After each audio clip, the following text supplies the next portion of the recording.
మాణిక్యాంబ సమేత శ్రీ భీమేశ్వర స్వామివారి దేవస్థానం ద్రాక్షారామ క్రోధినామ సంవత్సర దేవీ శరన్నవరాత్రి మహోత్సవాలు రేపటి నుంచి చాలా అంగరంగ వైభవంగా ప్రారంభం కావడానికి దేవాలయం అంతా కూడా సర్వసన్నద్ధంగా సిద్ధమై ఉంది. అమ్మవారికి ఈ 10 రోజుల్లోనూ కూడా 10 అలంకారాలు, విశేష పుష్పార్చనలు, సువర్ణ రజిత పుష్పార్చనలు, అవి కాకుండా నిత్యం జరిగేటటువంటి ఆర్జిత సేవలు అన్నీ కూడా భక్తులకు వారి మనోభావాలు దెబ్బతినకుండా ఆచార సాంప్రదాయాలన్నీ లోబడి అన్నిటినీ కూడా ఈ కార్యక్రమాలు నిర్వహించడానికి అన్ని రకాలుగా సర్వంగా సిద్ధమై ఉన్నాం మేము. అలాగే రేపు ఉదయం ఆశ్వేజ శుద్ధ పాడ్యమి ఉదయం 6:35 కలశస్థాపనతో స్వామివారికి అమ్మవారికి జరిగేటటువంటి నిత్యోత్సవాలు, ఆర్జితోత్సవాలు అన్నీ కూడా ప్రారంభమవుతాయి.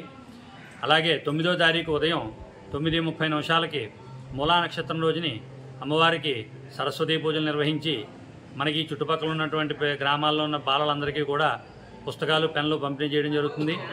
అలాగే 12వ తారీఖు శనివారం విజయదశమి సాయంత్రం స్వామివారి ఆలయం దగ్గర 6 గంటలకు గ్రామోత్సవంగా బయలుదేరి వేగాంపేట గ్రామంలో ఉన్నటువంటి జమ్మిచెట్టు దగ్గర 7:05 మన వేగాంపేట జమీందారులు వాడ్రేవ సుందరరత్నాకర్ శర్మ గారి ఆధ్వర్యంలో సెమీ పూజ జరిపించి ఈ గ్రామోత్సవం అంతా జరుగుతుంది.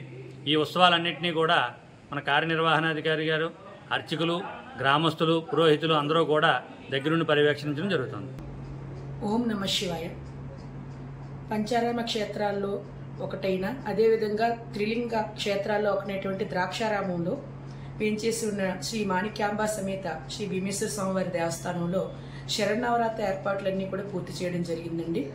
దేవాదాయ శాఖ వారు మిగిలిన అన్ని శాఖల యొక్క సమన్వయంతో ఇక్కడికి ఈ శరన్నవరాత్రుల్లో విచ్చేసేటువంటి భక్తులందరికీ కూడా అన్ని రకాల సౌకర్యాలను కూడా ఏర్పాటు చేయడం జరిగిందండి. భక్తులు క్యూ లైన్లు కావచ్చు, అదేవిధంగా వారు ఎండగా ఉంది కాబట్టి కింద మ్యాట్లు కావచ్చు, తాగునీటి సౌకర్యాలు కావచ్చు, పసిపిల్లలకి పాలు సౌకర్యం కావచ్చు, అలాగే ఇక్కడికి వచ్చేటువంటి భక్తులకి అన్నదానంతో పాటుగా అలాగే స్త్రీలకి టాయిలెట్ల ఏర్పాట్లు కూడా ఏర్పాటు చేయడం జరిగిందండి.